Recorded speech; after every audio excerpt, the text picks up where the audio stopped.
Do we run interference? Are we the human shield to protect them from themselves or protect other people from their cruelty? It has to stop. We have to stop. Just let them enjoy the consequences of their behavior. It's hard when we're talking about, a helpless 99-year-old who's trapped on the sofa. Trapped on the sofa, Grandma. Grandma's trapped on the sofa, being attacked. But still, I don't want to name the person because I don't want them to think that, oh, I dump family business on YouTube. I do, but I don't need to name the person. So an important relative, let's put it that way, an important relative came to visit for Memorial Day because that important relative had heard that she was struggling, and who knows if this is her last summer. They wanted to see her. But you're driving down from a state that's, 4 states away. Arrival times are sketchy. They're not certain. Traffic can happen. And I also don't want to be pinned. So when she kept asking me, well, what time are they coming? What time are they coming? Like, I don't know. Why? Do you have a full social calendar? Why? What, do you have to pencil somebody in? Like, they'll be here when they get here. Because if I gave her a time, where are they? I'm hungry. I'm waiting to eat. Why aren't they here? Oh, yeah, right, traffic. They should have left earlier. Like, I didn't want to frickin' hear it. So I said, they get here when they get here. Let it just be a big mystery. But the plan was there was going to be a meal when they arrived. I even bought these beautiful, here I go, running interference again. I bought beautiful tray tables. What do you call TV tables, snack tables? So she didn't have to sit at the kitchen table. She could sit on where she's comfortable, and they could sit with the little tables in front of them, and we were going to order food.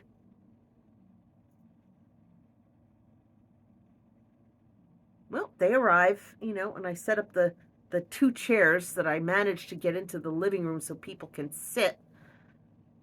She's people in and out. She is, the nurses and aides and social workers, and there was never anywhere for them just to put their purse down and have a seat.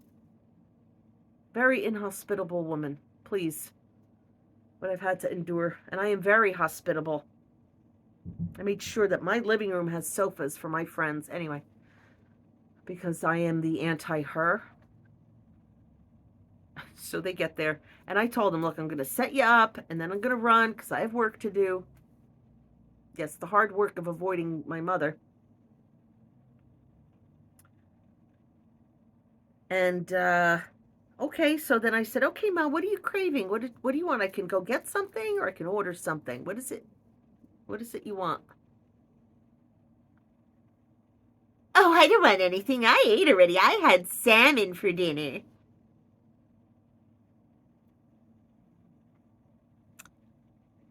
Why the F would you order a salmon dinner if you knew people were coming and there was going to be a meal?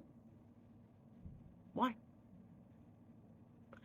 For the most part, she sits there and nibbles cheese, yogurt, fruit, like all her favorite little nibbly snacks. She gets Meals on Wheels. People bring her little things. And she says, oh, I don't eat meals. I don't like to eat a meal. I just like to pick.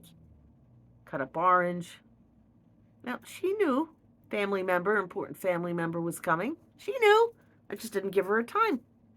But because they didn't give her a time, for spite, oh, I ate already. I ordered salmon. Yeah, with the credit card that I let her use to do that kind of shit. And I looked at important family members. And like, no, we're good. Okay. Yeah, that worked out because then we got to go to dinner without her later. We had a good time. So, But that's how she is. because I wouldn't be pinned to a time to preserve my own sanity and to prevent them from getting yelled at for not arriving at the exact time they said. Well, I'm not going to wait for people. I have the power to order salmon. Okay. The next day was funnier. She had an old slimline phone. Look, it's lightweight. It has large buttons. I understand. A mobility and assistive device. I get it. But there was static, like really bad from that phone.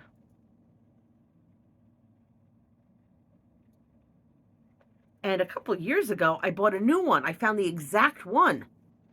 And I said, oh, let me hook it up. Oh, no, I'll have blah, blah, blah do it. I'm like, oh, okay.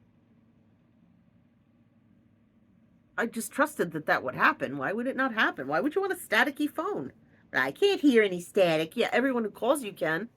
If you call 911, they can't hear you. Anyway.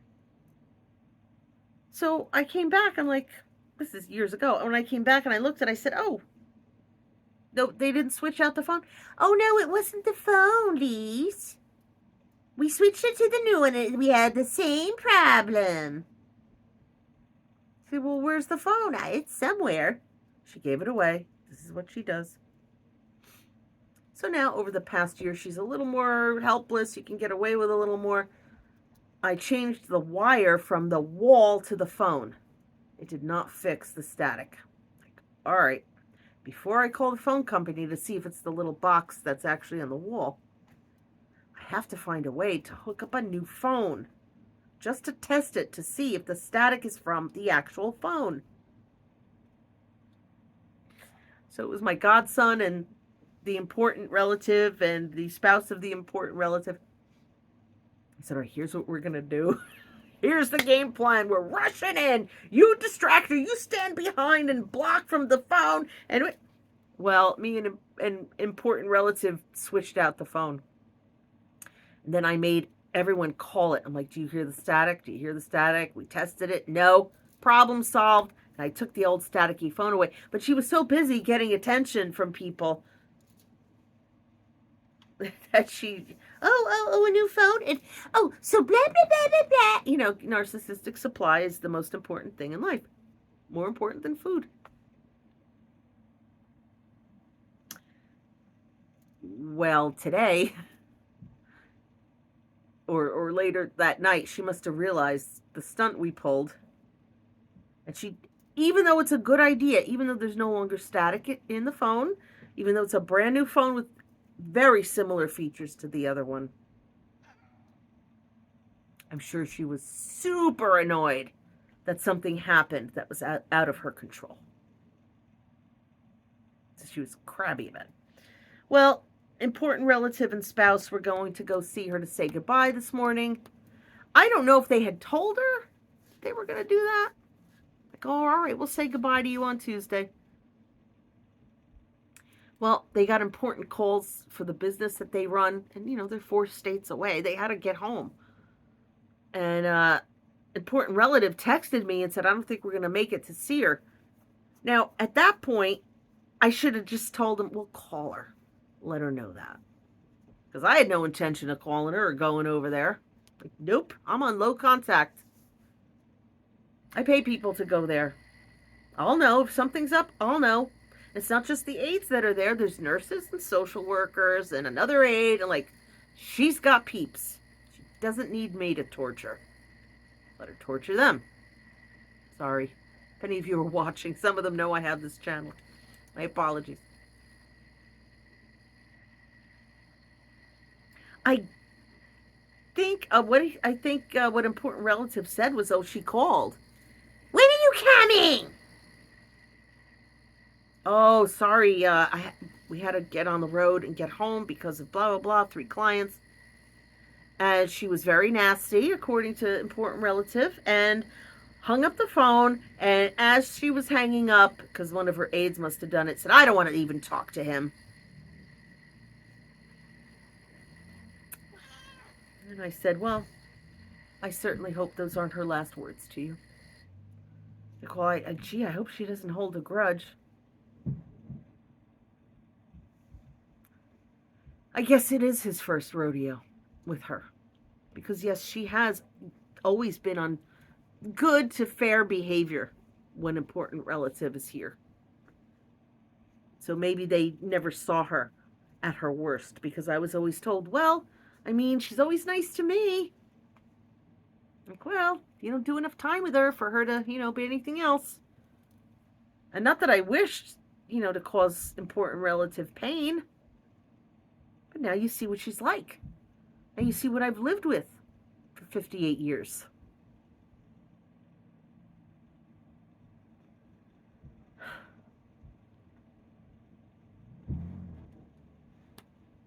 I don't want to run interference and be the human shield anymore.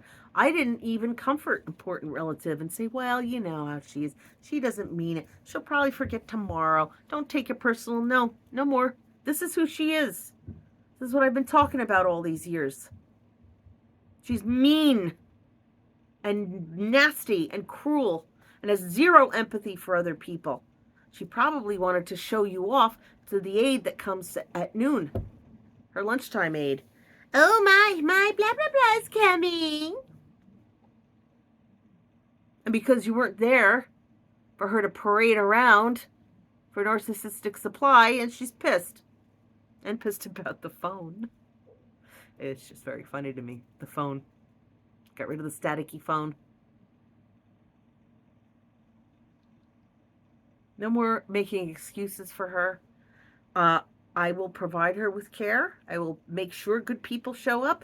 If she doesn't want to comply, the simple recommendation that you need to put your feet above your heart overnight so that all that edema can, your heart can pump it. She has a venous stasis ulcer. Oh, it's healing, is it? I can no longer force her to comply. I will no longer force her to comply. I will no longer soothe other people when it comes to how mean she is. That's who she is. That's who she's always been. If you have seen only the pleasant, sociable side of her, that's because she was doing the covert narcissist routine. I don't know why she gets so mad, Marlies. I've always been a nurturing mother. They haven't. And now people are seeing it.